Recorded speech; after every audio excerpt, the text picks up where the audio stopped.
उत्तर प्रदेश में चुनाव के 3 चरण बीत गए हैं। अब बारी चौथे दौर में मतदान की है। चौथे दौर का चुनाव प्रचार अपने चरम पर पहुंच चुका है, जिसके तहत आज चौथे चरण के प्रचार का आखिरी दिन है, जिसको लेकर सभी राजनीतिक दलों ने पूरी ताकत झोंक दी है।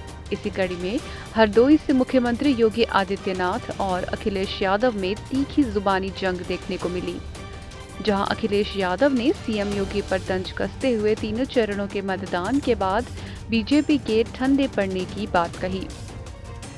ये जो गर्मी निकालने की बात कर रहे थे, जैसे ही पहले चरण की जनता ने वोट डाला, भारतीय जनता पार्टी के नेता कार्यकर्ता ठंडे पड़ गए और जिस समय दूसरे चरण में जनता ने वोट डाला, भारतीय जनता पार्टी के नेता सुन्न पड़ गए थे। और अभी मैं हरदोई आया था, हरदोई का जन समर्थन देख करके और आपका उत्साह देख करके मुझे पूरा भरोसा हो गया है कि जिस समय हरदोई के लोग वोट डालेंगे, हरदोई में भारतीय जनता पार्टी शून्य हो जाएगी।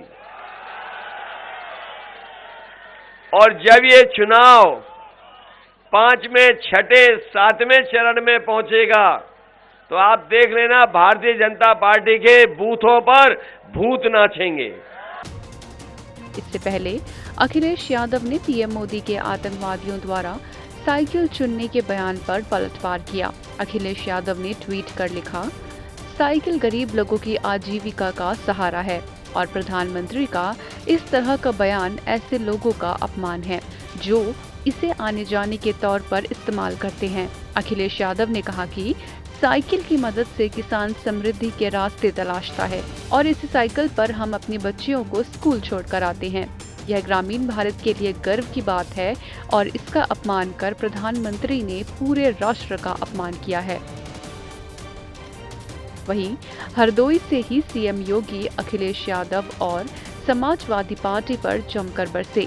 हरदोई के शाहबाद में योगी ने अखिलेश यादव पर निशाना साधते हुए कहा कि अखिलेश का हाथ आतंकियों का साथ था, जिसके तहत आतंकवादियों के केस वापस लेते थे। काशी में संकट मोचन मंदिर में तो 28 निर्दोष लोग मारे गए थे। सीआरपीएफ कैंप पर रामपुर में हमला हुआ था। लखनऊ, अयोध्या और वाराणसी की कचहरियों पर हमला हुआ था। गोरखपुर, कानपुर और बिजनौर में सीरियल ब्लास्ट हुए थे। इन सभी घटनाओं के दोषियों को, आतंकवादियों के मुकदमों को वापस लेने की कुत्सित चेष्टा की थी श्री अखिलेश यादव ने। और मैं पूछना चाहता हूं, अभी गुजरात की एक न्यायालय ने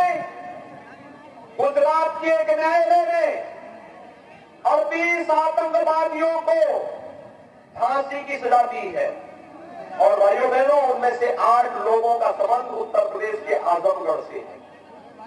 आजमगढ़ में एक आतंकवादी को फांसी की सजा जो पाया है, उसका अब्बा समाजवादी पार्टी का प्रचारक है आजमगढ़ में।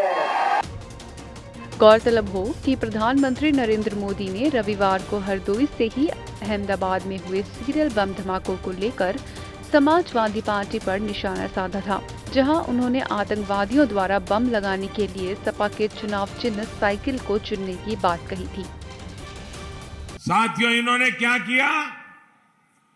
यहां समाजवादी पार्टी का जो चुनाव सिंबल है ना, उनका चुनाव का निशान है ना, तो शुरू में जो बम धमाके हुए, वो सारे के सारे बम धमाके उन्होंने बम साइकिल पर रखे हुए थे।